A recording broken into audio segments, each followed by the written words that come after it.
What is good, everybody, and welcome to the Wednesday edition of Weekday Wagers. My name is Mark Wallace.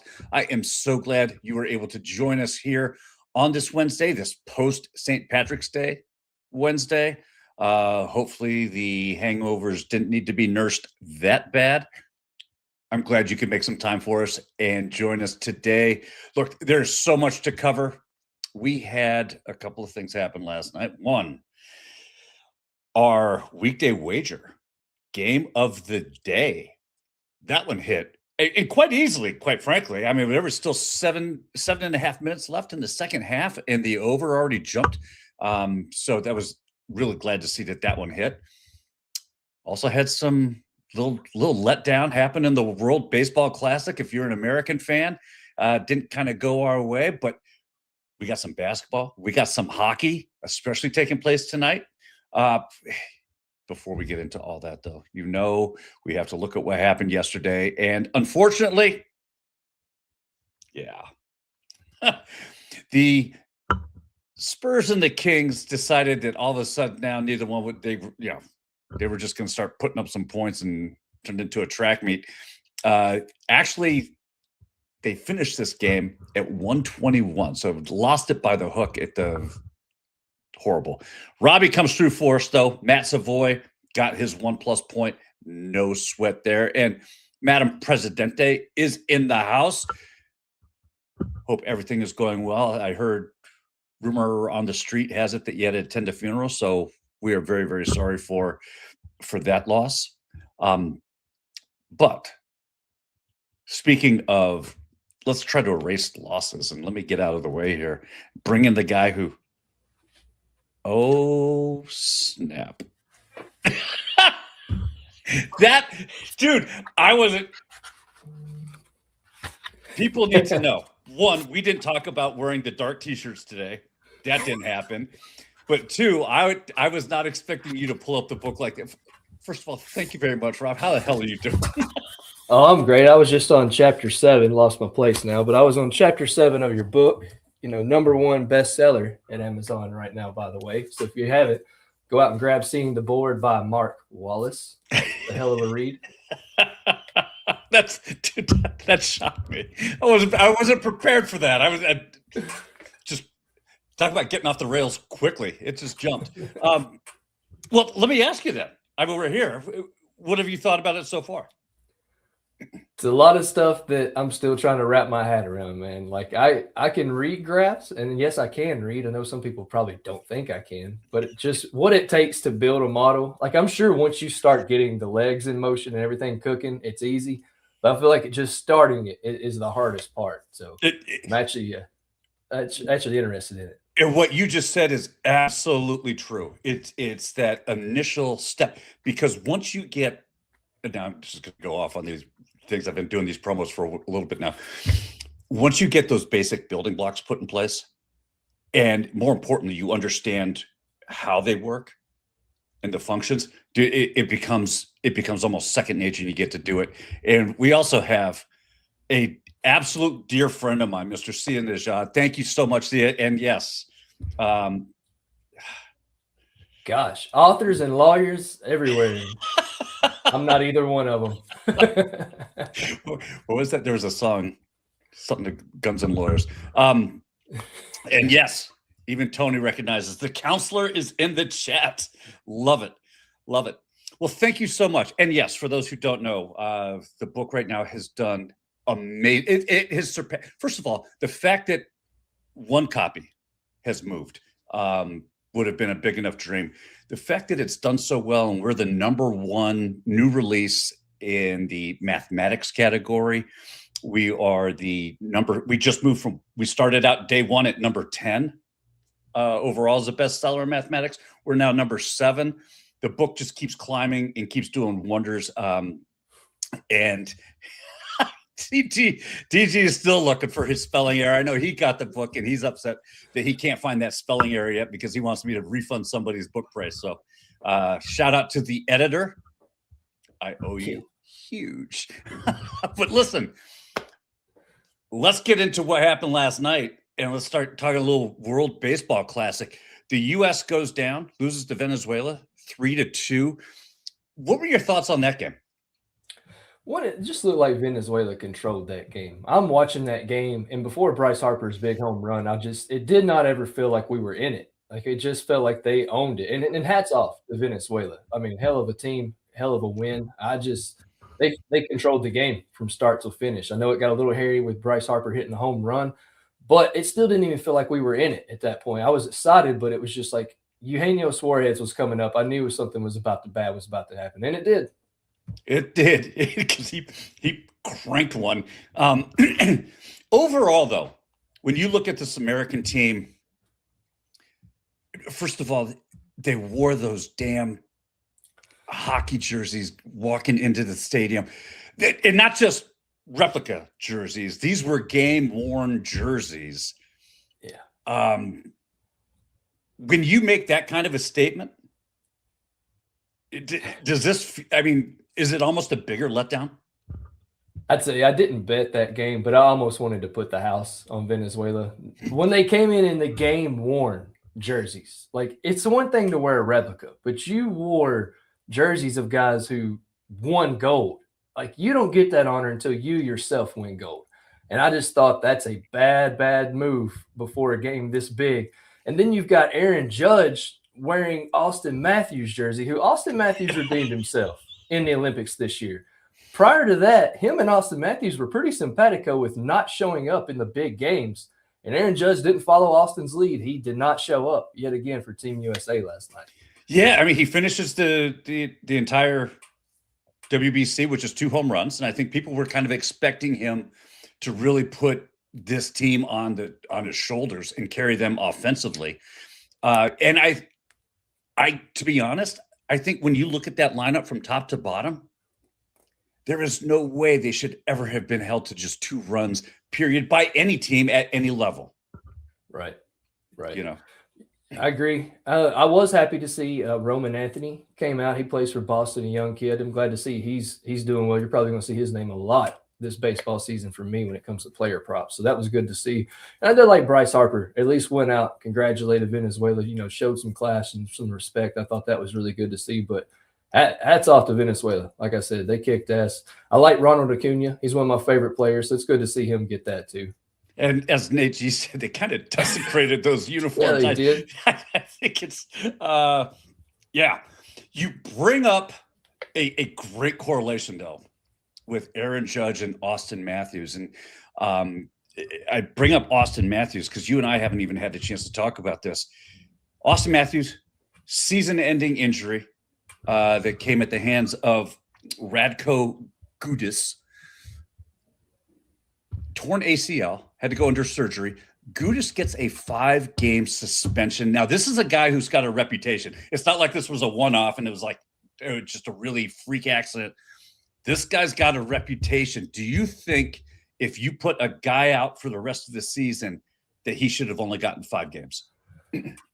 When your name is Radko Gudas, you should have gotten more than 5 games because of your track record. Now, hockey it's a violent sport. Fights happen. I'm not one of those guys that say you should take fighting and all that out of it. But when you got a goon like Radko Gudas out there who does this notoriously at least once a year, it feels like, even when he was with the Panthers, he was knocking people out for weeks. So I think once you start getting a couple of these 5-game suspensions under your belt, you got to start looking at the guy and being like, okay, this is another 5-game suspension. We're going to tack on 5 more, and we're going to keep adding 5 more if it keeps happening again. Once you start getting into that player's wallet, maybe he'll start slowing down a little bit. But yeah, he's not one of my favorite players. There's fighting.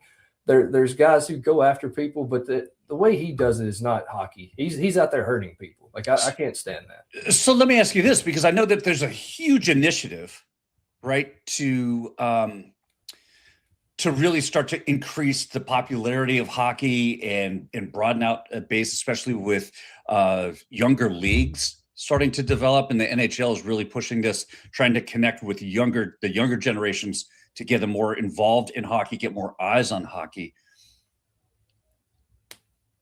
Gudas plays a old-time type of hockey. Are those days numbered? No, I don't think those days are numbered. Brock Lesnar has a kid who's really good at hockey, who's probably going to be in the NHL soon, and you think that kid's going to show finesse? No. Those days aren't numbered. I think it's how you go about it. Like there's plenty of enforcers in the league that still do that kind of stuff, but they don't just intentionally take people out the way that this guy does. It's almost like that's his objective is to hurt people. And when you're out there and that's your objective, that's way different than Kachuk and Hagel dropping the gloves and agreeing to fight, or anybody else agreeing to fight and getting into scrums. That's just nonsense. I don't like it at all. I wish he'd just be out for the rest of the year, if I'm honest, because it's happened too many times. It's not that he's hurt too many people too many times. That's what I'm trying to get out. Yeah. Gotcha. And you know what? I'm going to go back to the World Baseball Classic because you bring about people being hurt. And as DG points out, where did I just say it? Who said that? Who knew that America would dominate at hockey, but not at baseball, right? The American pastime. Right. We do have the all tournament team that got released today. And I meant to ask you this earlier. We got Austin Wells, Luis Herrera, Bryce Turing, Mikhail Garcia, Ezekiel Tovar, your guy Roman Anthony, Fernando Tatis Jr., Dante Nori, Shohei Ohtani, Paul Skeens, Logan Webb, and Aaron Nola. There are 4 Americans that made this tournament team.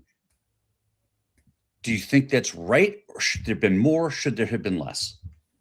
No, I think it's a pretty fair number, especially the guys that they selected to be there. Paul Skeens played out of his mind. He's the reason why you beat the Dominican Republic. And like I was saying, Roman Anthony's a young guy who seemed to step up big in this tournament. So those 2 alone I'm happy with. You can't leave off Shohei Ohtani. I mean, come on, what are we doing? He's on there. So, yeah, no, I think it's a fair amount of Americans. I mean, clearly we didn't win the whole thing, so we shouldn't have had a full list on there of our guys.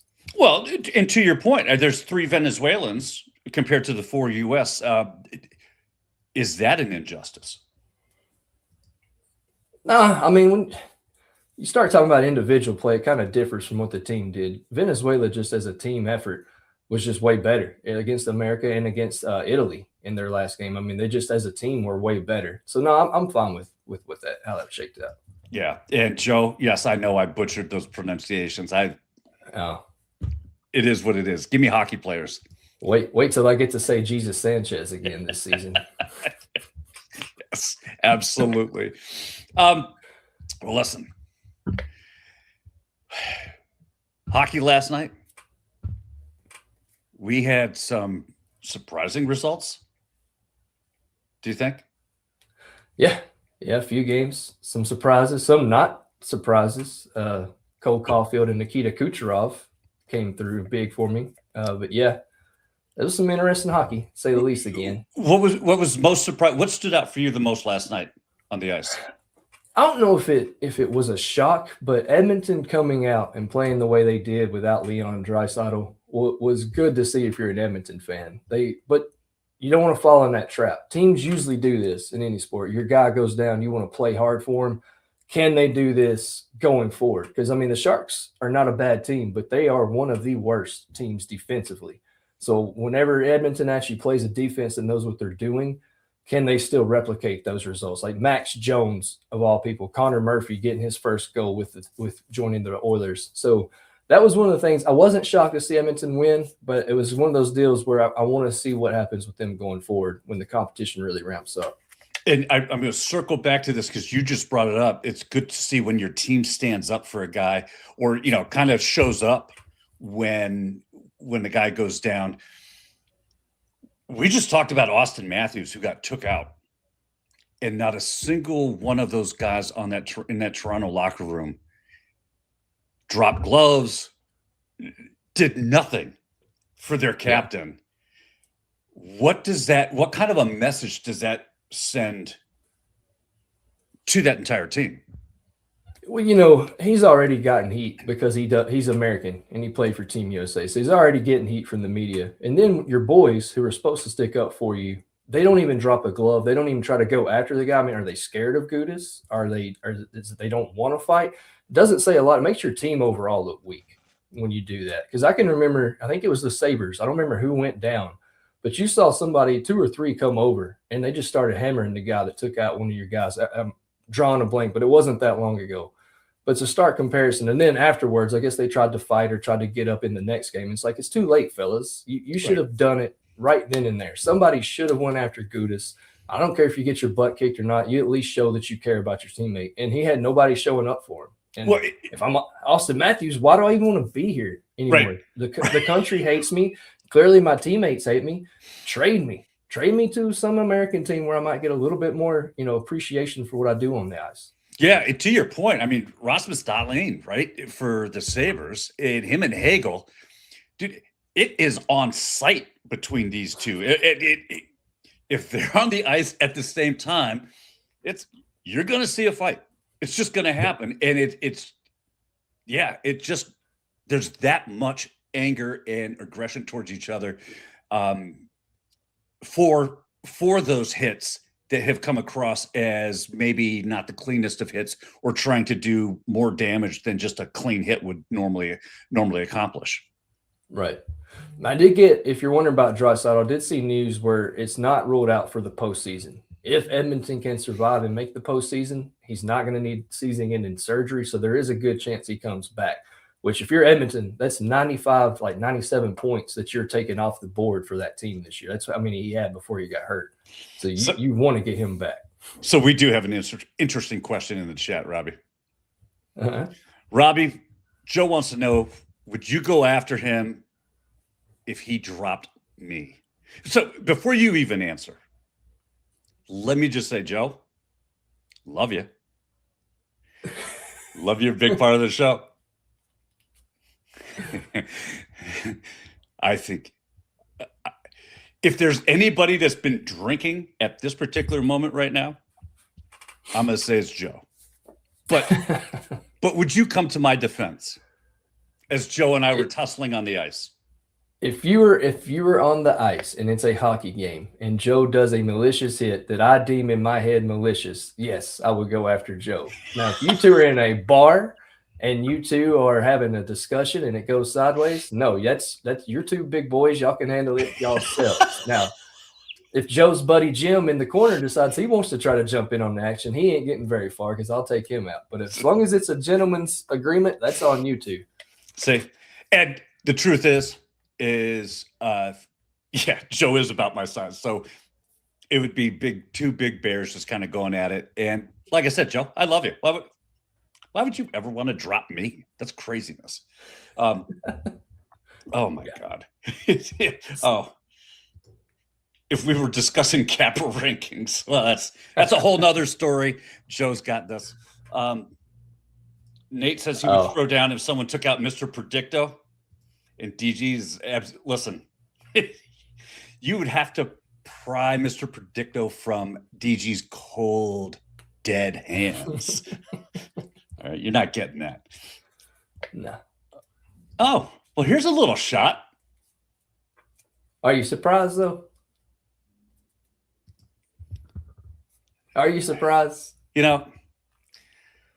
Thank goodness we have a guy like Seabass here who can take that distasteful comment, add a little spice to it, and make it delicious.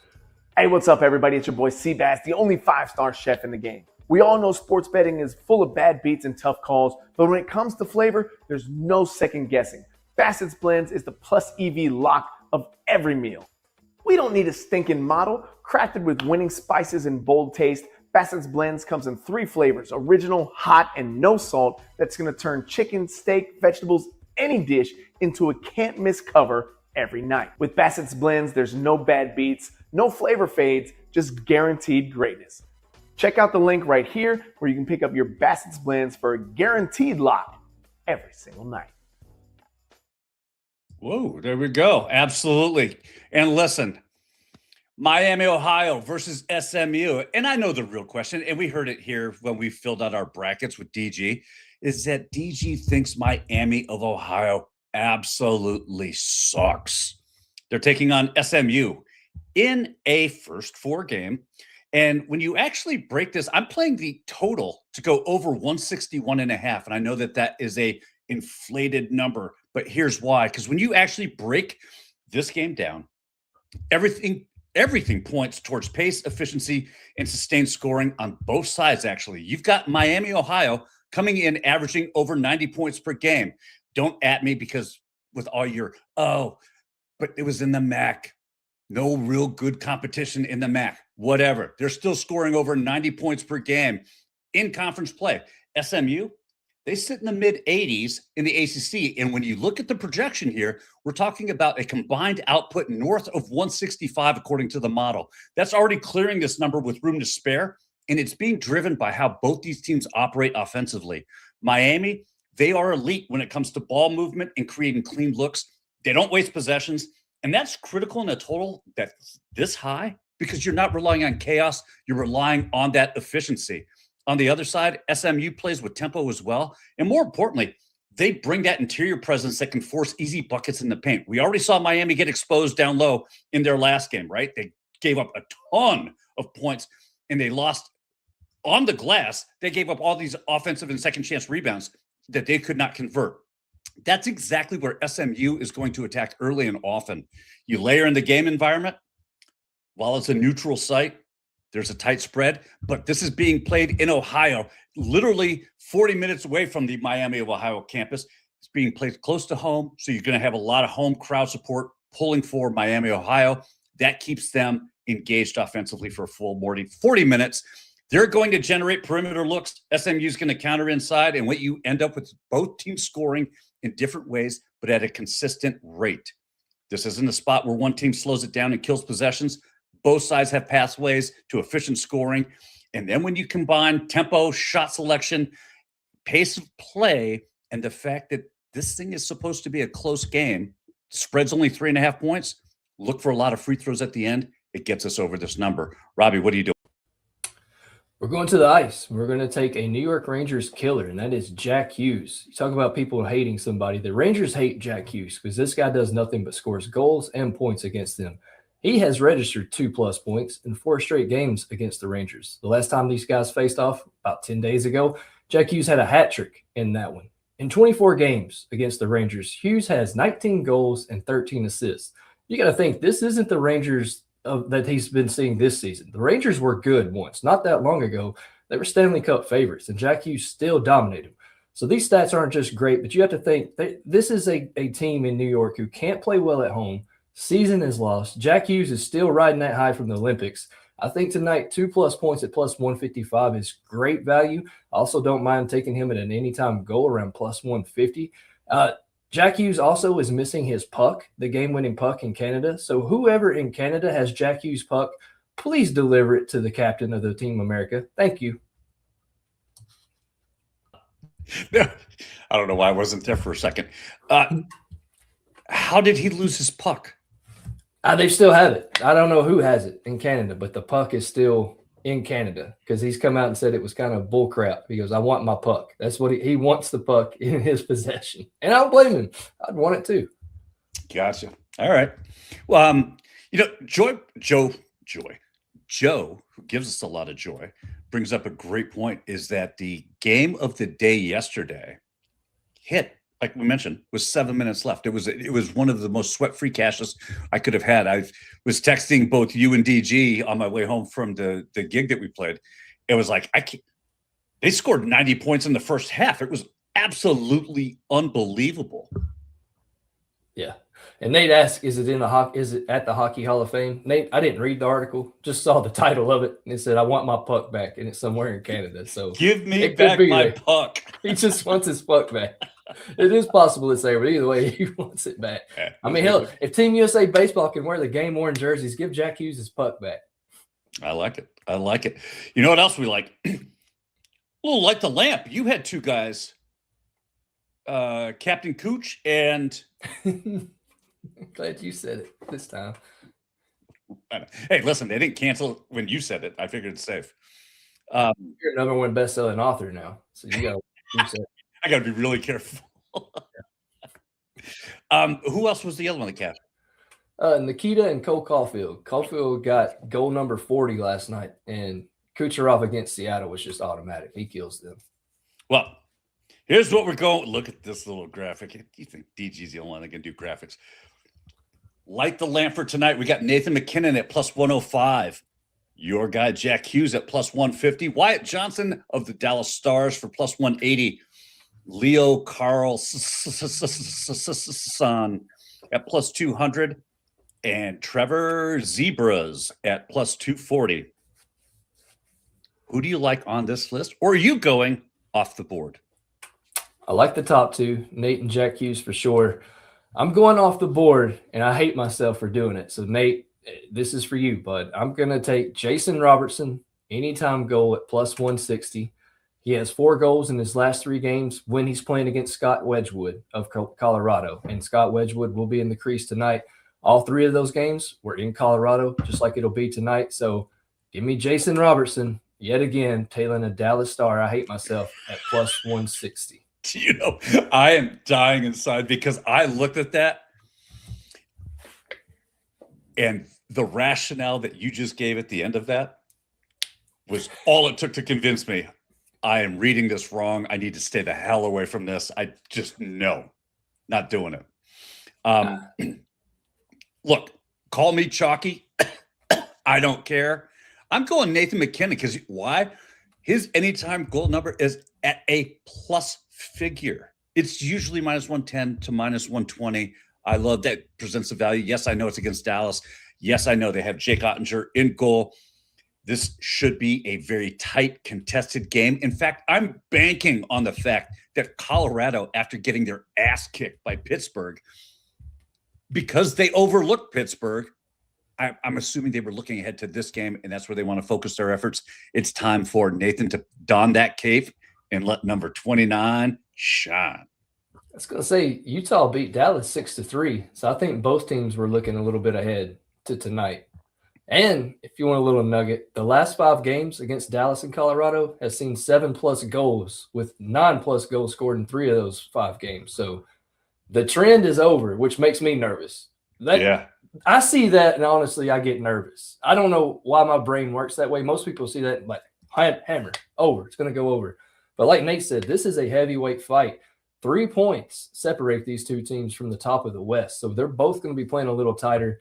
Thing is, too, they're both missing key pieces. Landeskog and Lincoln are down. And you've also got Hintz and Rantanen down for Dallas. So, and I really wanted to do Maverick Bork, who plays for Dallas. He's on their top line with Robertson and Johnson. When you look at his last 10 games, there's 2 games where Maverick Bork didn't have a point. Guess who tailed him those 2 games? That would be yours truly. So Maverick Bork is probably getting a point tonight because I am not playing. And, you know, you do know that in heavyweight fights, they still throw punches, right? Correct. Okay. Correct. So and a guy named Maverick should be throwing a lot of punches if you like Top Gun, but he doesn't when I put money on him. I'm just saying, let's let the punches start being thrown and let the fighting commence, because I think that I love this game to see a lot of goals because I think both teams have to get their offenses going. That especially if there's a chance that these 2 teams can meet in the playoffs, there is not a bigger moment right now for either one than to set that tone early. Oh, these 2 teams are going to meet in the playoffs. Somehow, some way, I foresee it being another year of Dallas and Colorado in the playoffs. They're both heads and shoulders above everybody else. Minnesota's kind of right there, but they're just not consistent enough for me. Maybe that changes when the playoffs get here, but right now in the West, it's these 2 teams and then everybody else. Hey, you know what I wanted to ask you? Yeah. Have you seen the game of the day videos that have been posted on Weekday Wagers? What have you thought of them? I like it. It's good for my brain where I'm brushing my teeth in the morning and I've got 3 to 5 minutes there and I get all these good nuggets that you're giving out. And I know we cashed one yesterday and I believe you're going to cash another one today. I do believe you're right, sir. I do believe you are right. Listen, once you're done watching this, go right over to the video selection, the video tab on our Weekday Wagers page. All you have to do is click it right there. You're going to see, first of all, look at that stunning guy in the short sleeve button down. Love it. Because I've got from Prairie View A&M and Lehigh University, I've got a play on the game total there. Go over there, check it out. Please like the video. Share it possibly with your friends. Get them. Give them some nuggets. They'll appreciate it, and they'll thank you later for it. Wow. Seems like we just started. I just looked up, and we've already gone for half an hour. Tons of going on. there's a ton of sports taking place, and Joe brings up an interesting question, and I'm going to finish with this. Should all other sports hit the pause button during this initial week of March Madness? And I think he brings up an interesting point, right? Because tomorrow, the field of 64 starts. We have games that start at noon Eastern and go all the way till 2 a.m. Yeah. For Thursday and for Friday, Saturday, Sunday, again, it's a full gamut of basketball. For 4 days, do you think all other leagues should hit the pause button? No, because I need something to bet on. Because I love watching college basketball, but I don't bet on it. So, no, I need some hockey games to at least be going on. You want to pause the NBA, go for it. I mean, I'm sure LeBron, his little boo-boo could heal by the time March Madness is over. But no, I want other sports because here's why. I'm going to be enamored with college basketball. I watched Texas and North Carolina State last night. It was a hell of a game. Kendall Weaver, get new friends, shave your head. You look terrible, my friend. None of your other friends are going to be this nice to you and tell you to your face, buddy, just get it gone. You got to do it, my friend. You're a hell of a ball player, but that damn line is 20 yards away from your forehead. You got to get it gone. But I can have hockey on mute and still be paying attention to like college basketball. So I got like a good dual screen. In my living room, I've got my phone, TV here, TV there. So I've got a triple screen where I can actually watch Survivor, college basketball, and hockey. Wow. Okay. So a lot to unpack there because I was going to finish with that. You opened up a whole nother package for me. First of all, Kendall, if you're watching the show, Robbie is being a better friend to you right now than your friends are. Okay. Because I agree wholeheartedly. Dude, as a guy with hair, I know it's kind of like Kenny Rogers said, you got to know when to hold them, know when to fold them. It's time for you to fold, my son. It just fold them. I'm not even hating on people that are losing their hair. I'm just telling him as a friend, it's time. It's, just like that movie Frozen, time to let it go, buddy. Just let it go. And you know what? Joe brings up a great point. You can start betting, Robbie. The water's warm. Jump on in, buddy. It's okay. We see how my money line and spread picks go. I'll stick to player props. All right.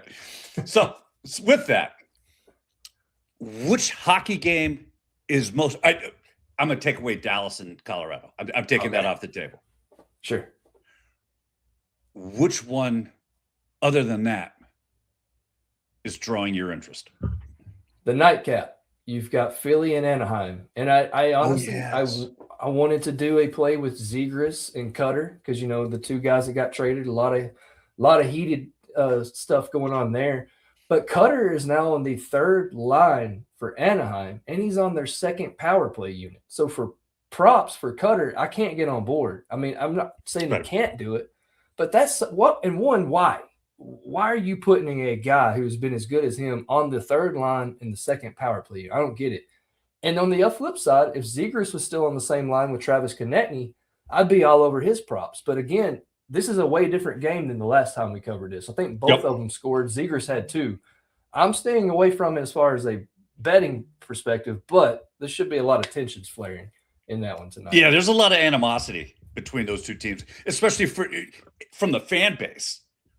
Yeah. Right. Yeah. For those players. So I love that one. That should be an interesting game. And last question. With Gold Chain dropping down, does this just make him like a gold-plated alloy at this point? I'd say more like a diamond in the rough because you shouldn't be burying him on the roster like that. All right. I love it. This DG says, spoiler alert. Honestly, time. yeah. I think you can actually grab them at a pretty decent price too. I agree with DG on that one. Hold on, I can tell you right now. Get John Carlson's making his second start for the Ducks tonight. That should help out that defense quite a bit. Why does he have so many S's in his name is what I want to know. I don't know. I guess the mom had a stuttering problem. Yeah. So Anaheim on the money line is at -135 right now. Yeah, that's still not bad. We have the model has them projected to win 54.3%. Yeah. So Solid take, I think. Yeah, I like it. I like it. Listen, you and DG, you brought up Survivor. You got TV timeout tomorrow on Thursday, right here at 2:00 on Weekday Wagers. Thank you all for hanging out with us and joining us on this Wednesday. We know that your time is precious, and we appreciate it that you get to spend it with us. Thank you very much. If you'd be so kind, if you haven't already, hit that like button, hit the subscribe button. If there's one thing that really pisses DG off is that Rob and I get more views and likes than when he's on the show. It's music to our ears, but it's kind of a fun thing to do, especially since he would shake Joe's hand for knocking me out. I didn't like that. But that's all right. We're good. Be back here 2:00 tomorrow. TV timeout. DG, Rob will give you all the best bets. Until then, thank you so much for joining us. We are so grateful and appreciate you. Be kind to one another, and we will see you tomorrow. Come on.